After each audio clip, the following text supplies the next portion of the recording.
এখানে fried rice আছে, দেন হচ্ছে প্রন ফ্রাইড আছে, সাথে সিজলিং চিকেন আছে, ক্যাশিউ নাট সালাদ আছে, চিকেন ফ্রাইড দেশি স্টাইলে ভাজা, এখানে সাথে থাই স্যুপও আছে, আবার আছে ভেজিটেবল। সো এভারেজলি এটার প্রাইস দাঁড়ায় হচ্ছে গিয়ে 2500, 3000, 3500 টাকা পর্যন্ত। বাট গ্রিন অ্যাপল এই খাবারগুলো প্রোভাইড করতেছে 3000 টাকা না, 2500 টাকা না, 2000 টাকারও কমে। আর সব থেকে মেইন ইম্পর্টেন্ট বিষয় যেটা, সেটা হচ্ছে গিয়ে কম দামে যেখানে অনেক বেশি খাবার প্রোভাইড করা হয় ওখানে কিন্তু ডাউট অবশ্যই থাকে। Hello viewers, welcome viewers. Hello, here I am as for Rahil bro. Last মান্থে আমি ঠিক এই রেস্টুরেন্টটাতে একটা ভিডিও শুট করতে আসছিলাম। তখন একটা জিনিস আমি মোটেও নোটিস করিনি, যেটা আজকে অ্যাকচুয়ালি ফাইন্ড আউট করতেছি। বিকজ এটা হচ্ছে এমন একটা রেস্টুরেন্ট যে রেস্টুরেন্টের নামের সাথে ডেকোরেশনের কোনো মিল নাই, ডেকোরেশনের সাথে খাবারের কোনো মিল নাই, খাবারের সাথে তাদের প্রাইসেরও কোনো মিল নাই। রেস্টুরেন্টের নাম হচ্ছে গ্রিন অ্যাপল, এটা রেস্টুরেন্টের নাম। আচ্ছা, লোকেশনটা সবার আগে বল দিই। বর্তমানে আমি দাঁড়াচ্ছি নারায়ণগঞ্জ আসার বালুমাঠে অবস্থিত প্যারাডাইস বিল্ডিংয়ের সামনে। বিকজ প্যারাডাইস বিল্ডিং আসলে আপনারা এই বিল্ডিংয়ের তৃতীয় তলাতে পেয়ে যাবেন হচ্ছে গ্রিন অ্যাপল। সো হোপফুলি আপনারা লোকেশনটা পেয়ে গেছেন, চলেন আমরা উপরে যাই। এখন এই রেস্টুরেন্টের ভিতর ঢোকার পরে সর্বপ্রথম আপনার চোখে যেটা পড়বে সেটা হচ্ছে গিয়ে ওনাদের ডেকোরেশনটা। খুবই গর্জিয়াসভাবে ডেকোরেটেড করা আছে ওনাদের প্লেসটা। এখন আপনার কাছে যদি মনে হয়ে থাকে যে এটা এমন একটা প্লেস যে প্লেসে আইসে আপনারা বিভিন্ন কর্নারের দ্বারা বিভিন্ন জায়গায় বসে বসে খুব সুন্দর সুন্দর ছবি তুলতে পারবেন, তাইলে আই থিঙ্ক আপনারা চাইলে এই প্লেসটা চেক আউট করতে পারেন।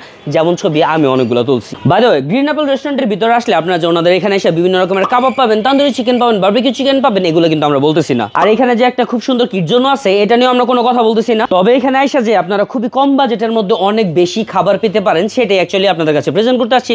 যেমন ধরেন সামনে এতগুলা খাবার আপনারা দেখতেছেন, একেবারে টেবিল ভরা, যার মধ্যে আপনারা থাই স্যুপ পাবেন 4 জনের জন্য, ফ্রাইড রাইস আছে, ভেজিটেবল আছে, দেশি চিকেন ফ্রাই আছে, ক্যাশিউ নাট সালাদ আছে, সিজলিং চিকেন আছে, প্রন আছে। এতগুলা খাবার প্রাইস নর্মালি যদি আপনারা ভাবেন হয়তো বা 3000, 3500 টাকার মতো হইতে পারে। বাট এই খাবারগুলো আপনারা 3000 টাকা পাচ্ছেন না, 2500 টাকাতেও পাচ্ছেন না, 2000 টাকাতেও পাচ্ছেন না, পাচ্ছেন তার থেকেও কমে। ট্রুলি বলি, এতগুলা খাবার যখন এরকম কম প্রাইসের মধ্যে আমি পেয়ে গেছি, স্বাভাবিক হারে আমার অনেক বেশি লোভ লাগবে। আর এই লোভ জাগার কারণে আমি সর্বপ্রথম যেটা খাইছি সেটা হচ্ছে গিয়ে ওনাদের দেশি স্টাইলে ফ্রাইড চিকেনটা, যেটা পুরো নারায়ণগঞ্জের মধ্যে আই ডোন্ট থিঙ্ক কোথাও সার্ভ করে। সো এটা আমি খাইছি, আমার কাছে না খুবই ভালো লাগছে, যদিও অয়েলের পরিমাণটা একটু বেশি ছিল।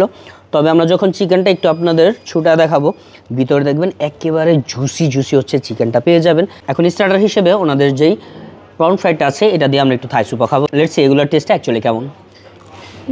ক্রিসপি ওনাদের থাই স্যুপটা একেবারে ঠিক। এটার মধ্যে যেমন পরিমাণ মাশরুম পাইছি, অন পরিমাণে প্রন পাইছি, সাথে হচ্ছে অনেক পরিমাণে চিকেন। একটা জিনিস নোটিসেবল অবশ্যই, সেটা হচ্ছে গিয়ে যে এই যে 4 জনের পরিমাণে ওনারা থাই স্যুপ দিয়ে দিছে।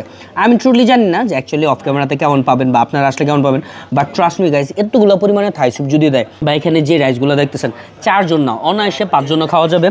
ওনাদের চিকেনের সাইজগুলোও কিন্তু বলতে আমি ভুলে গেছিলাম, একেবারে বড় বড় ওনাদের চিকেনের পিসগুলো। এটা যেমন আমার কাছে ভালো লাগছে। ওনাদের অ্যাপেটাইজার হিসেবে ওনাদের প্রনটাও খুবই ক্রিস্পি ছিল। লেটস সি যে এখন ওনাদের যে রাইসটা আছে বা সিজলিং চিকেন আছে বা ক্যাশিউ নাটস, এগুলা একসাথে মিক্স করে খাইতে কেমন লাগে। এই যে প্লেটটা সামনে আমি সাজে নিয়েছি, যেটার মধ্যে আমরা রাইস আপনারা দেখবেন একেবারে ভরপুর, মানে বেশি পরিমাণে নিয়েছি। এগুলো নেওয়ার পরেও কিন্তু দেখবেন যে আপনার এখানে যথেষ্ট পরিমাণে ভেজিটেবল, যথেষ্ট পরিমাণে রাইস আছে, যেগুলো অনায়াসে 3 জন না আরও 4 জনও চাইলে খেতে পারবেন।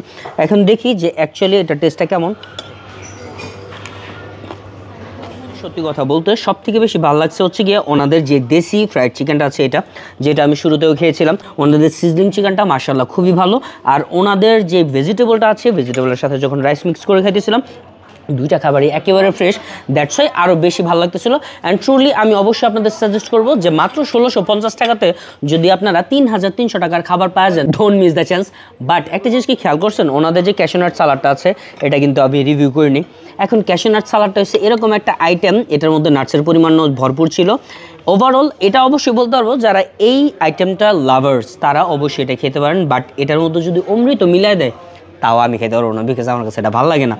গ্রিন অ্যাপলের আশেপাশের পরিবেশটা দেখলে দেখবেন একেবারে গর্জিয়াস, ওয়েল ডেকোরেটেড একটা প্লেস, যেখানে এসে আপনারা অনেক ছবিও তুলতে পারবেন, ভালো একটা পরিবেশ পেতে পারেন। আই থিঙ্ক ফ্রেন্ডদের থেকে যদি ফ্যামিলি নিয়ে আসেন তাহলে বেশি ভালো হয়, বিকজ ফ্যামিলিতে তো 4-5 জন মেম্বার থাকি। আর এরকম একটা প্ল্যাটার এরকম কম প্রাইসে খাইলে অ্যাটলিস্ট একবার হলেও ট্রাই করতে পারেন। খাবার কোয়ালিটি অনেক সময় আপস অ্যান্ড ডাউনস করতে পারে, ওই ক্ষেত্রে তো আমার দোষ না, বিকজ আমি তো গ্রিন অ্যাপল এসে রান্না করি না। So thank you so much for watching our video. চারা বাই বাই, আল্লাহ হাফিজ।